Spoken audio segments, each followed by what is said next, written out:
Mga kabunyog, mga kababayan, magandang araw po sa inyong lahat. Welcome po sa isang namang episode ng talakayan natin dito po sa Veritas. Kung hindi pa po kayo nakasubscribe dito sa YouTube channel na ito, subscribe na po kayo. Mayroon din po tayong Veritas sa Facebook or Meta page. Kung hindi pa po kayo nakafollow, follow na po kayo. Mga kabunyog, mga kababayan, dito po piling-piling topic ang dinidiscuss ko dito. Kaya subscribe na po kayo, follow na po kayo. Ito, pag-usapan natin to. Sa hearing pa lang sa Committee on Justice sa impeachment ni Sara, sigurado mahuhubaran na siya. Hmm? Anong ibig sabihin nating mahuhubaran? Hindi naman yan literal na mahuhubaran. Ibig sabihin, mai-expose na siya, mahuhubad na sa publiko, makikita na ng publiko yung mga ebidensya at testigo laban sa kanya. Siguro ang magiging reaksyon ng mga tao niyan pag nakita nila ang mga ebidensyang ilalabas. Halimbawa, yung bank accounts ni Sara Duterte, kung ilan ang amount o ang amounts na mga nandun, gaano kalaki ang mga transactions na nandun, sigurado, iba ang magiging reaksyon ng taong bayan dyan. Mahuhubaran talaga si Sara dyan. Ang ang akala ng kampo ni Sara, pabor sa kanya yung naging desisyon ng Korte Suprema.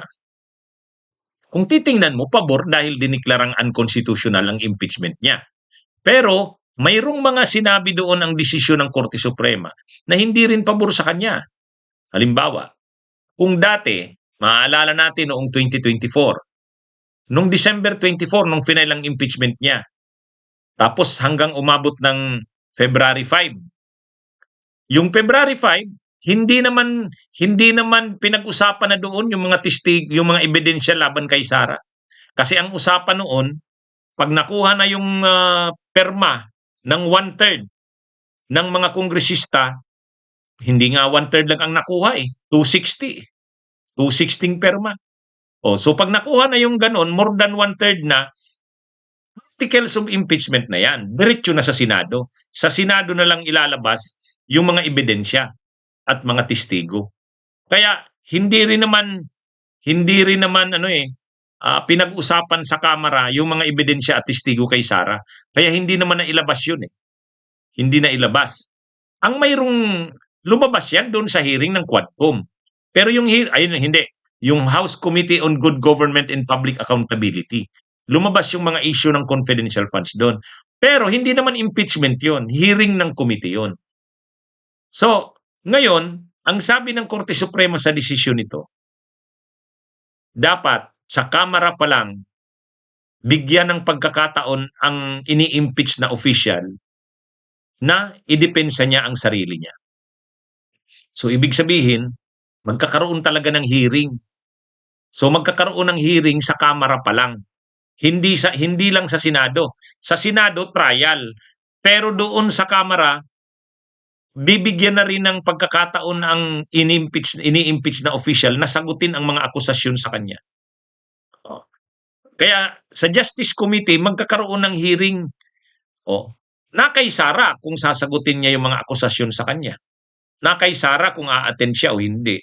Pero kahit hindi siya umattend, ang mga complainants ipapatawag at yung mga testigo ng complainants ipapatawag doon. Kaya doon pa lang sa House Committee on Justice, mahuhubaran na diyan si Sara. Kasi ipipresent na diyan yung mga testigo doon sa confidential funds. Ipipresent na diyan yung mga testigo sa yung bank accounts. Yung mga bank accounts ni Sara at ni Digong na bilyon-bilyon ang laman. Si Madriaga malamang ipapatawag din diyan. Kaya ibig sabihin, doon pa lang sa hearing sa Committee on Justice, mai-expose na, malalantad na si Sara, mahuhubaran na siya doon. Yan din yung negatibo doon sa ruling ng Korte Suprema. Kasi dati ang sinasabi yung mga nakaraang impeachment katulad nung kay Erap, sa Kamara paspasan yun. Hindi naman siya hindi naman pinag-usapan yung mga charges sa kanya kasi nga mayroon nang nakuhang 1/3 na boto eh. Kaya diretso na. Yun din sana yung hinunod dito kay Sara. Kaya lang sinabi ng Korte Suprema, mali daw yun. Dapat daw bigyan daw ng pagkakataon ang ini-impeach na official na idepensa niya ang sarili niya. O sige, bibigyan siya ng pagkakataong idepensa ang sarili niya. Kaya ilalabas ngayon yung mga ano ba yung mga charges sa kanya, mga aligasyon. Ano ba yung mga grounds ng impeachment sa kanya? Oh. Ipe-present ang mga ebidensya doon at testigo. Maghihiring sa sa Justice Committee. Sasagutin ni Sara 'yon. Kung hindi niya sagutin 'yon, ipe-present pa rin 'yon. Kasi kailangan kumbinsihin ang mga kongresista na mayroong batayan, mayroong basihan. Hindi ginawa 'yan yung February. Hindi ginawa.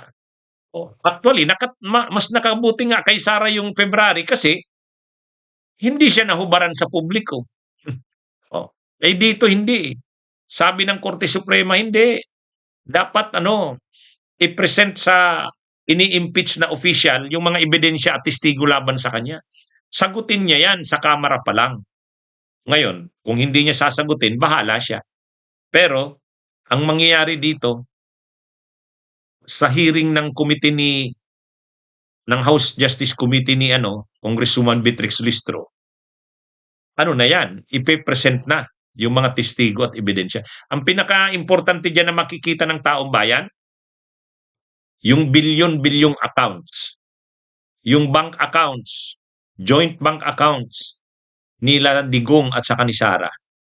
Yan yung ayaw. Di ba babatuhin sana ni Digong si Trillanes? Kasi yun yung ini-insist ni Trillanes. Yun yung pabuksan. Kasi pag napabuksan yun, makikita na kaagad. Makikita na kaagad. Yung mga naniniwala pa na walang korupsyon sila Sara, sila Digong, pag nakita yung mga pumasok na account ay na pera sa bank accounts nila Sara, grabe naman kung ang mga nabubudol na papaniwala nila maniniwala pa rin. Kasi yun transaksyon sa bangko yun. At hindi pwede yun na hindi ilabas kasi impeachment yan. Exempted yan, exception yan sa bank secrecy. At saka ang ombudsman may kapangyarihan at na hingiin sa sa Anti-Money Laundering Council. Pag hiningi yan ng ombudsman sa Anti-Money Laundering Council, pwede yang i-share ng ombudsman sa sa House Justice Committee. Kasi pwede yan na magamit na ebidensya. Para maging legal ang pagkuha niyan, ombudsman ang magre-request sa Anti-Money Laundering Council. Ang Anti-Money Laundering Council naman, dahil ombudsman na ang nag-order, ilalabas nila yan. Kaya yan, pag nakita yan ng taong bayan, yung laki ng deposito sa account nila Duterte, bilyon-bilyon, kitingnan nyo yung kay noon, yung kay Renato Corona. I-imagine nyo yun. Akala mo walang ginagawang si Renato Corona. Yung pala mayroong dollar accounts. Ilang daang milyon ang laman ng kanyang mga deposit ng mga bank accounts. Mayroon pa siyang dollar accounts. Ano ka?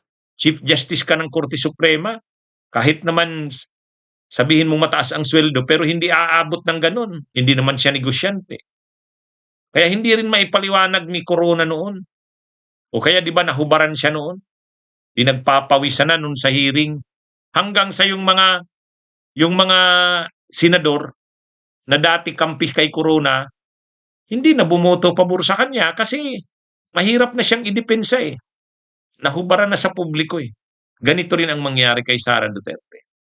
Dito pa lang sa Kamara, sa House Justice Committee, lalabas na ang mga ebidensya kay Sara. Kaya kahit yung mga kongresista na nagdadalawang isip, kasi sabi mahihirapan na daw sa Kamara.